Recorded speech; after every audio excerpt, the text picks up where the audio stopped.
আজ আমাদের সমাজে সবচেয়ে প্রাইডফুল বিষয় হচ্ছে আমাদের যুবক ভাইয়েরা, মুসলিম ভাইয়েরা পাশ্চাত্যের culture, materialist, naturalist, secularist, communist, feminist, ভোগবাদী, বস্তুবাদীদের কালচার, থিওরি, মতবাদ গ্রহণ করেছে, যার ফলশ্রুতিতে আমাদের যুবক ভাইয়েরা, মুসলিম ভাইয়েরা নিজেদের জীবনের উদ্দেশ্যকে, লক্ষ্যকে, দর্শনকে বলে যাচ্ছে। তাই আমি বলে থাকি, যদি প্রত্যেকটা মানুষ নিজের জীবনকে নিয়ে 3টি প্রশ্ন করতে পারে, মাস্ট অবশ্যই সে নিজের জীবনের দর্শনকে বুঝতে পারবে। চিল্লা বলেন ঠিক কিনা? আমার প্রথম প্রশ্ন হচ্ছে হো এম আই, আমি কে? আমার জীবনের দ্বিতীয় প্রশ্ন হচ্ছে what is my original address, আমার আসল ঠিকানা কোনটি? আমার জীবনের তৃতীয় প্রশ্ন হচ্ছে ওয়াই ওয়াজ আই ক্রিয়েটেড, আমাকে কেন সৃষ্টি করা হলো? If you don't implement these 3 questions in your life, so must you will success. যদি আপনি নিজের জীবনকে নিয়ে 3টি প্রশ্ন করতে পারেন, অবশ্যই আপনি সফল হয়ে যাবেন। চিল্লা বলেন ঠিক কিনা? তাহলে আমার জীবনের প্রথম প্রশ্ন কি? হো এম আই, আমি কে? যখন আপনি নিজেকে প্রশ্ন করবেন আমি কে, ওই সময় কোরআন আপনাকে জবাব দিবে। এজন্য কোরআনুল কারীমের 30 নং পারা 18 নং পৃষ্ঠা সূরা 3 মধ্যে আসছে, আল্লাহ রাব্বুল আলামিন বলেন ওয়াত-তিনি ওয়াজ-যাইতুনি ওয়া তুরি সিনিন ওয়া হাযাল বালাদিল আমিন লাকাদ খালাকনাল ইনসানা ফি আহসানি তাকওয়িম। সুবহানাল্লাহ বলেন। আল্লাহ রাব্বুল আলামিন সূরা 3 শুরুতে 4টি শপথ করেছেন, কসম করেছেন। শপথ কেন করা হয়? কোনো বিষয়কে জোরালো করার জন্য, কোনো বিষয়কে স্ট্রং করার জন্য। আল্লাহ রাব্বুল আলামিন প্রথম এবং দ্বিতীয় শপথ করেছেন তিন এবং জাইতুন ফলের। আল্লাহ রাব্বুল আলামিন পৃথিবীতে এত ফল থাকা সত্ত্বেও তিন এবং জাইতুন ফলের শপথ কেন করেছেন? এর রিজনটা কি, কারণটা কি? তাফসীর কুরতুবীর মধ্যে এই আয়াতে ব্যাখ্যায় এক্সপ্লেইন করা হয়েছে। বিশ্বনবী সাল্লাল্লাহু আলাইহি ওয়াসাল্লাম বলেছেন ইন্না হাযাইনাল ফাকিহাতাইন নাযালাতা মিনাল জান্নাহ, এই 2টি ফল, তিন এবং জাইতুন ফল জান্নাত থেকে পৃথিবীর মধ্যে আগমন করেছে। চিল্লা বলেন সুবহানাল্লাহ। আল্লাহ রাব্বুল আলামিন তৃতীয় শপথ করেছেন ওয়া তুরি সিনিনা ওয়া হাদাল বালাদিল আমিন, সিনাই অবস্থিত তুর পাহাড়ের শপথ আল্লাহ করেছেন। পৃথিবীর মধ্যে এত পাহাড় আছে, এত পাহাড় থাকা সত্ত্বেও কেন তুর পাহাড়ের শপথ আল্লাহ করেছেন? রিজনটা কি? তাফসীর কুরতুবীর মধ্যে আসছে, এই তুর পাহাড়টি হচ্ছে বরকতময় পাহাড়। কারণ এই তুর পাহাড়ের মাধ্যমে আল্লাহ রাব্বুল আলামিন হযরত মূসা আলাইহিস সালাতু ওয়াস সালামের সাথে কথা বলেছেন। চিল্লায়ে বলেন সুবহানাল্লাহ। আল্লাহ রাব্বুল আলামিন চতুর্থ শপথ করেছেন ওয়া হাদাল বালাদিল আমিন, দিস সিটি অফ সিকিউরিটি। আল্লাহ রাব্বুল আলামিন বিশ্ব নবীর মাতৃভূমি, নিরাপদ ভূমি মক্কা নগরীর শপথ করেছেন। এই 4টি শপথ করার পরে আল্লাহ রাব্বুল আলামিন বিশ্ববাসীকে কি মেসেজ দিতে যাচ্ছেন? আল্লাহ নিজেই বলেন লাকাদ খালাকনাল ইনসানা ফি আহসানি তাকওয়িম সুম্মা রাদাদনাহু আসফালা সাফিলিন। সুবহানাল্লাহ বলেন Indeed we created humans is the best form. আল্লাহ রাব্বুল আলামিন বলেন অবশ্যই আমি পৃথিবীর মানুষগুলোকে সৃষ্টি করেছি সর্বোত্তম গঠন দিয়ে, সর্বোত্তম স্ট্রাকচার দিয়ে, সর্বোত্তম আকৃতি দিয়ে। সুবহানাল্লাহ বলেন। পাহাড় যতটা সুন্দর, সমুদ্র যতটা সুন্দর, পূর্ণিমার চাঁদ যতটা সুন্দর, সবচেয়ে সুন্দর করে আল্লাহ রাব্বুল আলামিন আমাকে এবং আপনাকে সৃষ্টি করেছেন। সুবহানাল্লাহ বলেন। তাহলে আমার প্রশ্ন কি ছিল? আমি কে? আমি সর্বোত্তম স্ট্রাকচারে, সর্বোত্তম আকৃতি দিয়ে আল্লাহ রাব্বুল আলামিন আমাকে সৃষ্টি করেছেন। যখন আপনি আবারও প্রশ্ন করবেন আমি কে, ওই সময় কোরআন আপনাকে আবারও জবাব দিবে। এজন্য কোরআনুল কারীমে 15 নং 8 নং পৃষ্ঠায় সূরা বানী ইসরাঈলের 70 নম্বর আয়াতে কারিমার মধ্যে আসছে, আল্লাহ রাব্বুল আলামিন বলেন ওয়ালাকাদ কাররামনা বানী আদম ওয়া হামালনাহুম ফিল বাররি ওয়াল বাহরি ওয়া রাযাকনাহুম মিনাত তাইয়্যিবাত وفضلناهم على كثير ممن خلقنا تفضيلا সুবহানাল্লাহ বলেন আল্লাহ রাব্বুল আলামিন বলেন অবশ্যই আমি মানুষকে সম্মান দান করেছি মর্যাদা দান করেছি জলে এবং স্থলভাগে চলাচলের বাহন দান করেছি কর্তৃত্ব দিয়েছি এবং মানুষকে সর্বপ্রকার ভালো ভালো রিজিকগুলো আমি দান করেছি আমার সমস্ত সৃষ্টির উপর আমি আল্লাহ মানুষকে শ্রেষ্ঠত্ব দান করেছি সুবহানাল্লাহ বলেন আল্লাহ রাব্বুল আলামিন প্রথমে মানুষকে সম্মান দান করেছেন এরপরে জলভাগে কর্তৃত্ব দিয়েছেন জলভাগে আল্লাহ রাব্বুল আলামিন কিভাবে কর্তৃত্ব দিয়েছেন এক ছোট্ট একটি লাইকনেস উদাহরণ দেখেন এই পৃথিবীর মধ্যে জলভাগে সবচেয়ে বৃহৎ প্রাণী হচ্ছে ব্লু হুইল নীল তিমি যখন একটি নীল তিমি বাচ্চা প্রসব করে ওই সময় তার বাচ্চার দৈর্ঘ্যের সাইজ হয়ে থাকে অলমোস্ট 27 ফুট প্রত্যেকটি নীল তিমির বাচ্চার দুধ লাগে 2.5 টন গোটা ভাগনার যদি একদিনের দুধ অ্যাসেম্বলি একত্রিত করা হয় তবুও 2.5 টন দুধ হবে না চিল্লা বলেন ঠিক কিনা যখন কোন নীল তিমি প্রাপ্ত বয়স্ক হয় ওই সময় ওই নীল তিমির দৈর্ঘ্যের সাইজ হয়ে থাকে 97 থেকে নিয়ে অলমোস্ট 160 ফুট পর্যন্ত এত সুবিশাল নীল তিমি এই বিশাল নীল তিমিকে আমার মতো আপনার মতো মানুষ শিকার করে তাহলে কর্তৃত্ব কার হলো জলভাগের মানুষের নাকি নীল তিমির আপনারাই বলুন কার হলো মানুষের আল্লাহ রাব্বুল আলামিন এরপর বলেছেন স্থলভাগে মানুষকে কর্তৃত্ব দিয়েছেন এটা কিভাবে দিয়েছেন একটি ফর এক্সাম্পল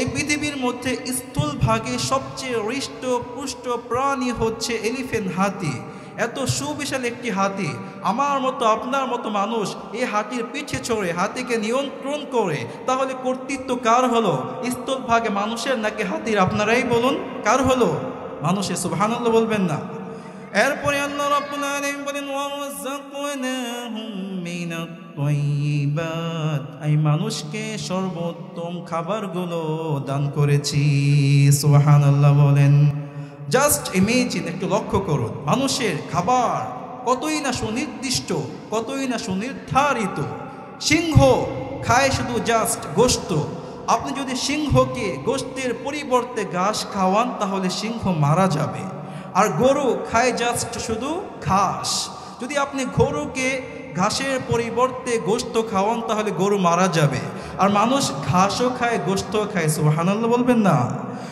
এরপরে আল্লাহ রাব্বুল আলামিন বলেন ওয়াফাদ্দালনাহুম আলা কাসীরিম মিম্মান খালাকনা তাফদীলা আমি আল্লাহ আমার সমস্ত সৃষ্টির উপর মানুষকে শ্রেষ্ঠত্ব দান করেছি সুবহানাল্লাহ বলেন এই যে পৃথিবীর মতো যত রেভেলেশন হয়েছে আবিষ্কার হয়েছে এই যে aeroplane submarine drone rocket launcher বিশাল বড় বড় আবিষ্কার এগুলো কোন প্রাণী করেছে নাকি মানুষ করেছে এই যে আপনি এখান থেকে বসে স্মার্টফোনের মাধ্যমে গোটা বিশ্বের খবর নিচ্ছেন গোটা বিশ্বের সাথে যোগাযোগ করতে পারতেছেন না মোবাইলের মধ্যে একটা রেভেলিউশন আবিষ্কার হয়েছে এটা কোনো প্রাণী করেছে কোনো হাঁস মুরগি গরু করেছে তাহলে করেছে কে মানুষ তাহলে কর্তৃত্ব কার হলো মানুষের নাকি অন্য কোনো প্রাণীর আপনারাই বলুন মানুষের হলো এজন্য আমি বলি নাস্তিকদের জন্য অ্যাথিস্টদের জন্য ম্যাটেরিয়ালিস্টদের জন্য ন্যাচুরালিস্টদের জন্য কমিউনিস্টদের জন্য ফেমিনিস্টদের জন্য ভোগবাদীদের জন্য বস্তুবাদীদের জন্য বুদ্ধিবাদীদের জন্য আফসোস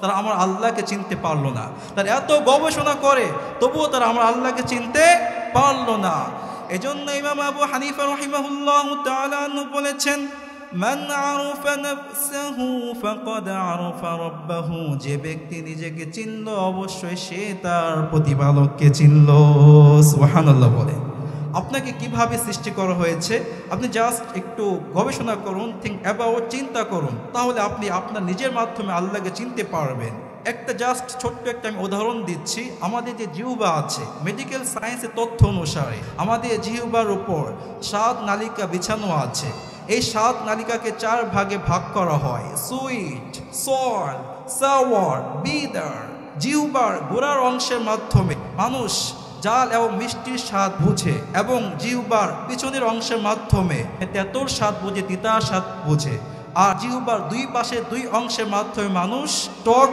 ইত্যাদি বুঝতে পারে তাহলে এই যে আল্লাহ রাব্বুল আলামিন অঙ্গ প্রত্যঙ্গ এত সুন্দর করে সৃষ্টি করেছে যদি তারা নিজেদেরকে নিয়ে গবেষণা করতো তাহলে তারা আল্লাহকে চিনতে পারতো চিল্লা বলেন ঠিক কিনা আল্লাহকে চেনার জন্য পৃথিবীর সমস্ত সৃষ্টি নিয়ে গবেষণা করার প্রয়োজন নেই। এজন্য ইমাম শাফি রহমাতুল্লাহি আলাইহি বলেছেন, আমি আল্লাহকে চিনেছি জাস্ট ছোট্ট একটি রেশমি পোকার মাধ্যমে। কারণ এই রেশমি পোকা খাবার আহরণ করার পরে, খাওয়ার পরে ওই খাবারগুলো যখন তার পেছনের রাস্তা দিয়ে মলত্যাগ হিসাবে বের করে দেয়, ওই মলত্যাগের ময়লাগুলো পৃথিবীর সবচেয়ে দামি রেশমি কাপড়ে পরিণত হয়ে যায়। সুবহানাল্লাহ বলুন। তাহলে আল্লাহ চেনার জন্য এত সুবিশাল আসমান, বিস্তৃত জমিন গবেষণা করার প্রয়োজন নেই। জাস্ট ছোট্ট একটি নিদর্শনে গবেষণা করুন, আল্লাহকে চিনতে পারবেন। কারো একটা নিদর্শন লাগে আল্লাহ চেনার জন্য, কারো হাজারো নিদর্শন দেখালে তারা আল্লাহকে চিনতে পারে না। আমার জীবনকে নিয়ে দ্বিতীয় প্রশ্ন হচ্ছে, what is my original address? আমার আসল বাড়ি কোনটি, আমার আসল ঠিকানা কোনটি? যদি আপনাকে প্রশ্ন করা হয় আপনার আসল বাড়ি কোথায়, আপনি কি বলবেন? আমার বাড়ি ময়মনসিংহ। আবার কেউ বলবে মোর বাড়ি বরিশাল। আমাদের বাড়ি কি বরিশাল? তাহলে কোথায় আমাদের আসল বাড়ি সেটা বোঝার জন্য আগে আমাদেরকে বুঝতে হবে আমাদের আদি উৎস কি। এজন্য কুরআনুল কারীমের ২৬ নং পারা ১৬ নং পৃষ্ঠায় সূরাতুল হুজুরাতের ১৩ নম্বর আয়াতে কারিমার মধ্যে আসছে, আল্লাহ রাব্বুল আলামিন বলেন, ইয়া আইয়ুহান নাসু ইন্না খলাকনাকুম মিন যাকারিন ওয়া উনসা ওয়া জাআলনাকুম শুউবান ওয়া ক্বাবাইলা লিতাআরাফু। সুবহানাল্লাহ বলেন, Allah say, O mankind, we have created you from male and female. আল্লাহ রাব্বুল আলামিন বলেন, ও পৃথিবীর মানুষ সকল, নিশ্চয়ই আমি তোমাদেরকে সৃষ্টি করেছি এক পুরুষ হতে এক নারী হতে। তাফসীর ইবনে কাসিরের মধ্যে আসছে, পুরুষ দ্বারা উদ্দেশ্য হচ্ছে আদম, নারী দ্বারা উদ্দেশ্য হচ্ছে হযরত হাওয়া আলাইহিমাস সালাতু ওয়াস সালাম। সুবহানাল্লাহ বলেন। তাহলে আমাদের অরিজিন, আদি উৎস আদম। Charles Darwin, the most famous biology scientist in the world. এই পৃথিবীর মধ্যে একজন বিখ্যাত জীববিজ্ঞানী ছিল Charles Darwin. United Kingdom of England, ইংল্যান্ডের বিখ্যাত ইউনিভার্সিটি থেকে পড়াশোনা শেষ করে এই লোকটি একটি মানুষের বিবর্তন নিয়ে একটি বই লিখেছে। বইটির নাম হচ্ছে ডিসেন্ট অফ ম্যান। সেই বইয়ের মধ্যে what is origin of people, মানুষের আদি উৎস কি, এটা প্রমাণ করতে গিয়ে চার্লস ডারউইন লেখে মানুষের আদি উৎস হচ্ছে মানুষ বিবর্তিত হয়ে আসছে বানর হতে। নাউজুবিল্লাহ বলবেন না। তাহলে আমাদের আদি উৎস হচ্ছে আদম। বিজ্ঞানের যে সমস্ত থিওরি, সায়েন্সের থিওরি যা কোরআন হাদিসের সাংঘর্ষিক হবে, ইনশাআল্লাহ আমরা সেই থিওরিগুলো অন্ধের নেই আমাদের পিছনে ছুঁড়ে মারবো। চিল্লা বলেন ঠিক কিনা? যখন আপনি নিজেকে প্রশ্ন করবেন আমার আসল বাড়ি কোথায়, কোরআন আপনাকে জবাব দিবে। এই জন্য কুরআনুল কারীমের ১ নং পারার ৫ নং পৃষ্ঠায় সূরাতুল বাকারার ৩৫ নম্বর আয়াতে কারিমার মধ্যে আসছে, আল্লাহ রাব্বুল আলামিন বলেন, ওয়া কুলনা ইয়া আদামু উসকুন আনতা ওয়া যাওজুকাল জান্নাতা ওয়া কুলা মিনহা রাগাদান হাইথু শিতুমা ولا تقربا هذه الشجرة فتكونا من الظالمين। সুবহান আল্লাহ বলেন। আল্লাহ রাব্বুল আলামিন বলে, আমি আদম এবং হাওয়াকে সৃষ্টি করার পর বললাম তোমরা উভয়ে জান্নাতের মধ্যে বসবাস করো, যেখানে মন চায় সেখানে গিয়ে জান্নাতের ফল খাবার আহরণ করো, কোনো সমস্যা নেই।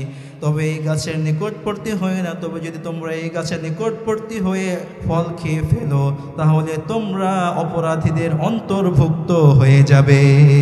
ঠিক কিনা? শয়তান আদমকে ধোঁকা দিয়েছে কিন্তু কাবু করতে পারেনি, ঘায়েল করতে পারেনি। মা হাওয়াকে ধোঁকা দিয়েছে, মা হাওয়া শয়তানের ধোঁকায় পড়ে সেই গাছের ফল খেয়ে ফেলেছে। এজন্য মেডিকেল সায়েন্সের তথ্য অনুসারে নারীরা, মেয়েরা ৭০% ডিসিশন নেয় আবেগ দিয়ে। রিসেন্টলি আমরা দেখেছি ইউনাইটেড স্টেটস অফ আমেরিকার ইলেকশন হয়েছে, নির্বাচন হয়েছে। সেই নির্বাচনের মধ্যে একজন যোগ্যতাশীল নারী প্রার্থী কমলা হ্যারিসকে বাদ দিয়ে পাগলাটে ডোনাল্ড ট্রাম্পকে তারা কি বানিয়েছে? প্রেসিডেন্ট, প্রাইম মিনিস্টার বানিয়েছে। তারা জানে নারীর মাধ্যমে কখনো সফলতা আসবে না, কারণ নারীরা নিজের ডিসিশনকে আবেগ দিয়ে নেয়, বিবেক দিয়ে নয়। শয়তান মা হাওয়াকে বলল, আল্লাহ রাব্বুল আলামিন তোমাদেরকে এই যে গাছের ফল খেতে নিষেধ করেছেন এর কারণটা হচ্ছে যদি তোমরা এই গাছের ফল খেয়ে ফেলো তাহলে তোমরা আল্লাহর মতো অবিনশ্বর চিরস্থায়ী হয়ে যাবে। আর শয়তান বলল আমি তোমাদের জন্য হিতাকাঙ্ক্ষী। তাই মা হাওয়া শয়তানের ধোঁকায় পড়ে ওই গাছের ফল খেয়ে ফেলেছে। আল্লাহ রাব্বুল আলামিন উভয়কে, আদমকে এবং হাওয়াকে জান্নাত থেকে নামিয়ে দিয়েছেন। আদমকে নামিয়েছেন কোথায়? শ্রীলঙ্কাতে। আর মা হাওয়াকে নামিয়েছেন মক্কার হিজাজ ভূমিতে। তাহলে আপনারাই বলুন আমাদের আসল বাড়ি কোথায়? জান্নাত। আমরা কি সেই জান্নাতে যেতে চাই কি চাই না? সেই জান্নাতে আবার পুনরায় প্রবেশ করতে চাই কি চাই না? তাহলে আমাদের অন্তর থেকে শয়তানের সমস্ত কুমন্ত্রণা বাদ দিতে হবে। চিল্লা বলেন ঠিক কিনা?